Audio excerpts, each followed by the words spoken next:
পহেলা September 1978 সালের আজকের এই দিনে শহীদ প্রেসিডেন্ট জিয়াউর রহমানের হাত ধরে বাংলাদেশ জাতীয়তাবাদী দল গঠিত হয়েছিল।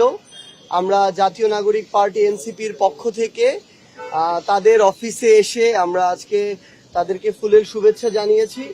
আমরা তাদের দলের উত্তরোত্তর সমৃদ্ধি কামনা করি এবং আমরা বিশ্বাস করি যে বাংলাদেশের এই জাতীয়তাবাদকে ধারণ করে তারা আগামীর বাংলাদেশে দেশ এবং জনগণের স্বার্থকে প্রাধান্য দিয়ে সর্বাগ্রে রেখে তারা কাজ করে যাবেন।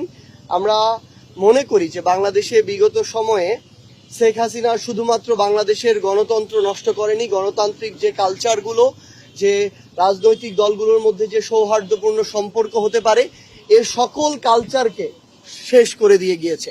আমরা মনে করি যে আগামীর বাংলাদেশের যে কাঙ্ক্ষিত অগ্রগতি আমরা যে প্রত্যাশা করি, এই অগ্রগতির অন্যতম একটি অগ্রগতি হওয়া উচিত যে আমাদের রাজনৈতিক দলগুলোর মধ্যে এই সৌহার্দ্যপূর্ণ সম্পর্ক।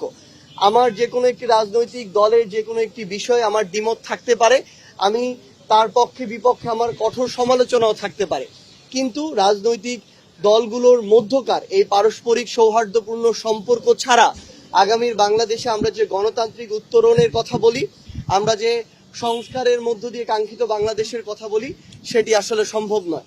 তো সেটিকে সামনে রেখে আমরা মনে করি যে এই উদ্যোগটা শুধু কথায় নয় বরং কাজে আমাদেরই নিতে হবে।